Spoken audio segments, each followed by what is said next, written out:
বরাকের দুই মন্ত্রী কৃষ্ণেন্দু পাল এবং কৌশিক রায়ের উপস্থিতিতে 4 ঘন্টার পর্যালোচনা বৈঠক অনুষ্ঠিত শ্রীভূমি জেলায়।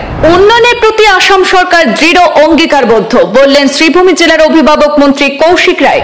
মুখ্যমন্ত্রীর নির্দেশে বন্যা মোকাবেলার পরিস্থিতি খতিয়ে দেখলেন পর্যালোচনা বৈঠকে। ভিডিও কনফারেন্সের মাধ্যমে মুখ্যমন্ত্রীর এটি কলি দুটি পাত প্রকল্প উদ্বোধন অনুষ্ঠানে অংশগ্রহণ করলেন মন্ত্রী কৃষ্ণেন্দু পাল, মন্ত্রী কৌশিক রায় সহ অন্যান্যরাও। আজ শুক্রবার শ্রীভূমি জেলা আয়ুক্তের কনফারেন্স হলে একটি গুরুত্বপূর্ণ পর্যালোচনা বৈঠকে অংশগ্রহণ করেন জেলার অভিভাবক মন্ত্রী তথা বরাক উন্নয়ন বিভাগের মন্ত্রী কৌশিক রায় এবং সরকারের পূর্ত, মিন এবং পশু চিকিৎসা বিভাগের মন্ত্রী কৃষ্ণেন্দু পাল। সরকারের প্রকল্পগুলি সময়মতো সম্পন্ন করার পাশাপাশি গুণগত মানে গুরুত্ব প্রদান করার পাশাপাশি আসন্ন বর্ষার মৌসুমে শ্রীভূমি জেলায় বন্যা পরিস্থিতি মোকাবিলায় রাজ্য সরকার কতটা প্রস্তুত সেই বিষয়ে বিস্তারিত আলোচনা করেন মন্ত্রী এবং প্রয়োজনীয় নির্দেশনাও প্রদান করেন। দীর্ঘ 4 ঘন্টা বৈঠকে বিভিন্ন বিভাগের আধিকারিকদের সাথে সরকারের উন্নয়নমূলক প্রকল্পের অগ্রগতি নিয়ে বিস্তর আলোচনা হয়। সেই সাথে এদিন ভিডিও কনফারেন্সের মাধ্যমে মুখ্যমন্ত্রীর এটি কলি দুটি পাত প্রকল্প উদ্বোধন অনুষ্ঠানে অংশগ্রহণ করলেন মন্ত্রী কৃষ্ণেন্দু পাল এবং কৌশিক রায় সহ বরাকের দুই মন্ত্রী ছাড়াও অন্যান্যরাও। আজকে পর্যালোচনা বৈঠকে বরাকের দুই মন্ত্রী ছাড়া উপস্থিত ছিলেন বিধায়ক সিদ্দিক আহমদ, জেলা আয়ুক্ত প্রদীপ কুমার দ্বিবেদী, পুলিশ সুপার পার্থপ্রতিম দাস, জেলা বিজেপি সভাপতি সঞ্জীব বণিক, প্রাক্তন জেলা বিজেপি সভাপতি সুব্রত ভট্টাচার্য, নবনিযুক্ত শ্রীভূমি শহর উন্নয়ন বোর্ডের চেয়ারম্যান বিশ্বরূপ ভট্টাচার্য সহ জেলা প্রশাসন এবং বিভিন্ন বিভাগের আধিকারিকরা।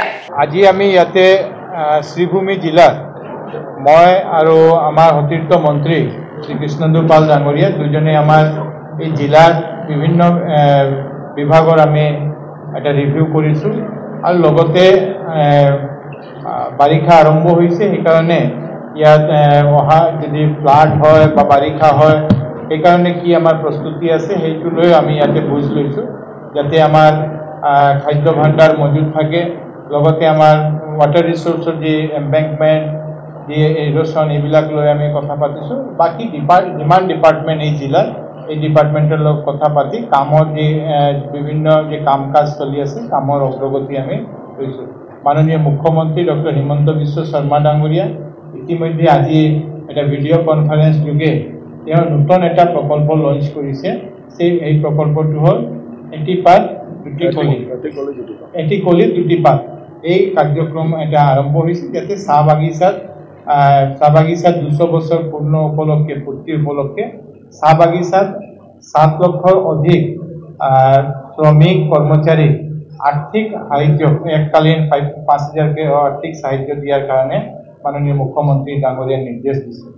লগতে আমাৰ ফ্লাডৰ কাৰণে বিভিন্ন জিলাতে তেওঁ ইতিমধ্যে নিৰ্দেশ দিছে যে আমাৰ যদি কোনোবা ঠাইতে ফ্লাড হয় ৰাজ্যক যাতে আমি সোনকালে তেওঁ তাতে যে ত্ৰাণ সামগ্ৰী আমি দিব পাৰোঁ।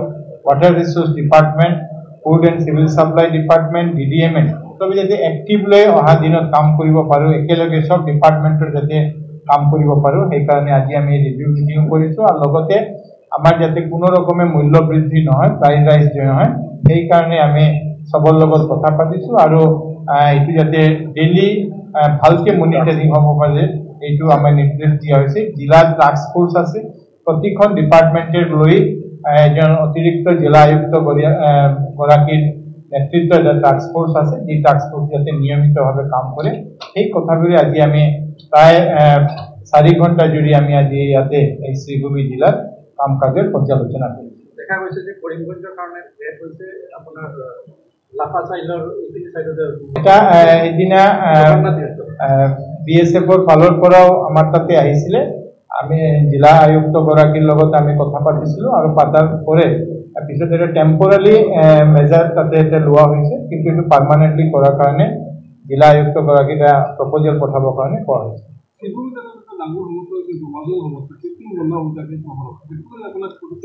আজি আমি সন্ধিয়া পৌৰসভা কাৰ্যালয়ত পৌৰসভাৰ যি টিম আছে আমাৰ আয়ুক্তগৰাকী, মিউনিচিপাল এক্সিকিউটিভ অফিচাৰ, চেয়াৰমেন আৰু লগতে আমাৰ যি কমিশ্যনাৰ আছে চব বহিম আমি, যাতে মিউনিচিপালিটিৰ যে আৰ্টিফিচিয়েল ফ্লাড বা ড্ৰেইনেজৰ কি সমস্যা আছে কি আছে এইবিলাক লৈ আমি আজি এটা ৰিভিউ কৰি আছোঁ।